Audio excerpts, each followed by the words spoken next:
Politico has a profile out on Fusion reporter Jorge Ramos, and as much as I liked him before I read the profile, I absolutely love him now.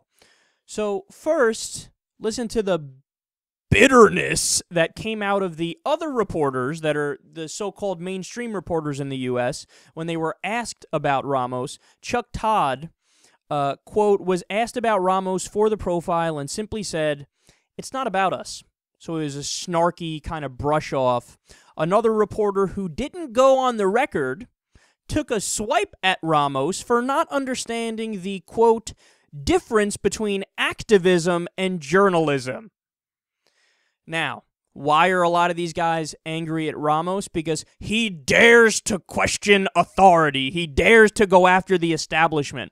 There was a recent video of him in a back and forth with John Boehner where he's basically asking John Boehner, dude, you have the authority to allow a vote on immigration reform, but you're not even allowing a vote on it. Like, it's okay if it comes up and then it loses because the House of Representatives is a majority Republican body, but at least allow a vote on it. You're stonewalling even a vote? That's insanity. So Ramos pushed him on that, and Boehner had no good answer. So it looked like it was contentious, but all Ramos was doing was asking for a fucking answer to his question, which, by the way, is actually asking for an answer for the American people. This is the whole job of a reporter. This is the whole job of a journalist. Well, the people in the mainstream companies like MSNBC, CNN, and the rest of them, they don't like that. They don't like to challenge authority. So let me give you what he says in his own words. Ramos says, quote, "You turn on the TV and you see very bland interviews. Journalists in the United States are very cozy with power, very close to those in power. They laugh with them. They go to the White House Correspondents' Dinner with them. They have lunch together. They marry each other. They're way too close to each other. I think as journalists, we have to keep our distance from power. I'm not seeing tough questions asked on American television. I'm not seeing those correspondents that would question those in power. It's like a club. We are not asking the tough questions." God, he is exactly correct. See, what happens with CNN, MSNBC, Fox News, all the mainstream media outlets, and by the way, I don't think this applies to print because print does a fantastic job, and new media does a fantastic job too, but old media, so-called traditional media, the big conglomerates, what often happens with them is they want to get access to the politicians. So they want to get the exclusive when Paul Ryan or Marco Rubio decides to run for president. They want to be the first guy to break the story, and they want to be the insider. So what do? You suck up to them. If you do these blow-jobby fellatio pieces where you talk about how, and let me tell you what happened to Paul Ryan in the second grade with a bully. If you do those pieces, Paul Ryan will love you, and he'll call you when he tells you, yeah, I'm going to run for president now, or this is happening, or that is happening, or let me tell you the inside baseball of the negotiations I just had with Harry Reid, or whatever the case is. So because these reporters and these journalists want to get ahead, they want to climb the ladder, they want to, make a lot of money and be well known, what they do is they sell out.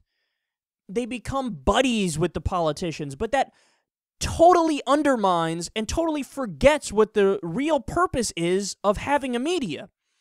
It's supposed to be the fifth estate. It's supposed to be, the people who are representing the American people and telling the facts to the American people and educating us about what our politicians are doing. Cenk says it great. He always says, the media is supposed to be a watchdog of the government, not a lapdog of the government. And that's what it's become. It's become a lapdog, which is why on CNN you get the 50-50 neutrality journalism. No matter what the facts are, it doesn't matter. Throw them out the window. Try to blame everything 50% on Democrats and Republicans, and try to give credit 50% on both sides. This way you please everybody and nobody can say you're biased. On Fox News, they do the Republicans' propaganda. On MSNBC, they do the Democrats' propaganda. But either way, they're all too cozy with the establishment. So what happens in this scenario when neither side is doing the right thing? Like, I don't know, with almost every political issue, like minimum wage, for example, 80% of the American people want it, hasn't gotten passed, hasn't even been a vote on it. Sure, the Democrats proposed it, but they're not pushing for it any harder than the Republicans are right now. Where's the media telling you that? Where's the media telling you that, hey, didn't Obama say he was going to get out of Afghanistan? Now he's keeping troops there, 9,800 of them, for another 2 years? Where's the media cracking down on him for that? Where's the media mentioning that 90% of the American people want to get money out of politics? None of them are doing that. Why? Because to do that would be to question the validity of the entire system. It questions the validity of every politician in there, that they are all corrupt, that they are all bought, that they're all doing a bad job. Sure, there's varying degrees of doing a bad job. Like there's some people who come very close to doing a great job, like Alan Grayson or Bernie Sanders come to mind, Elizabeth Warren. But those, like, you could count those people on one hand, you know? Like, there's not that many actually representing you. So what happens is a guy like Jorge Ramos comes around and he goes, oh, I know what my job is. My job is to look out for the American people and to get the facts out there and to say, hey, guys in Congress, I mean, what is it, 60%, 70%? Well over 50% of the American people want immigration reform done. They're not even allowing a vote on it. So when Jorge Ramos tells the American people, hey, John Boehner, you are blocking it. You can allow a vote on it, but you're not doing that. What happens with the other reporters? They go, oh, you have broken decorum and you've offended the honorable John Boehner. Don't you know we're supposed to fillet everybody here? Don't you know we're supposed to suck up? And even if we question them on something, be very respectable and don't put too much of the blame where it actually belongs.